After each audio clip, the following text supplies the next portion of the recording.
নমস্কার। কলকাতা পুলিশের তরফ থেকে সাইবার জালিয়াতির উপরে সতর্ক বার্তা। ইদানিং হঠাৎ করে হোয়াটসঅ্যাপ অথবা নর্মাল কলের উপরে একটা কল আসছে, সেখানে আবার একটা পুলিশ অফিসারের প্রোফাইল পিকচারও থাকতে পারে।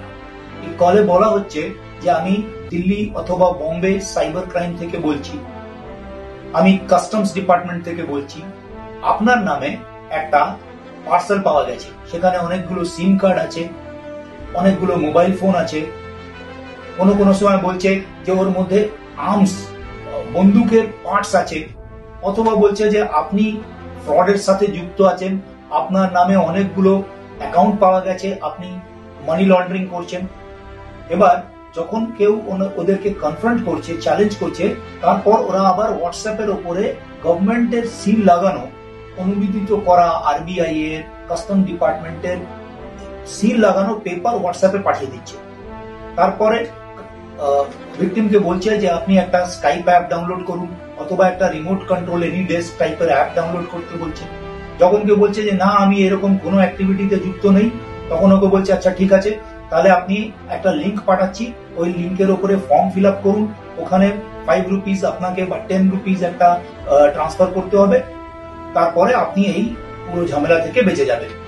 এরকম করতে গিয়ে দেখা যাচ্ছে যে ওদের কথা শুনে যে অ্যাপটা ডাউনলোড করেছেন, ওই অ্যাপ এবং ওই লিঙ্ক এটার মারফতে এগুলো রিমোট কন্ট্রোল, এখান থেকে আপনার মোবাইলের উপরে পুরো কন্ট্রোল ওরা পেয়ে যাচ্ছে, এবং এই রাস্তা দিয়ে ওরা আপনার অনেক টাকা ফ্রড করে নিতে পারছে। এটা থেকে বাঁচার রাস্তা কি? এই ধরনের কোনো কল এলে কাইন্ডলি কোন রকম কোনো ইনফরমেশন শেয়ার করবেন না। আপনাকে ওদেরকে বলার কোন রকম কোনো প্রয়োজন নেই। আপনি আপনার লোকাল থানাকে জানান, লোকাল সাইবার সেলকে জানান, but please don't follow any such instructions. There are no such activities happening from the government side, but এরকম লোকেরা আপনাকে প্রতারণা করে দিতে পারে।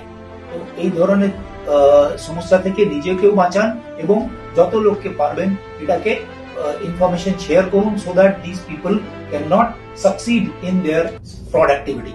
ধন্যবাদ।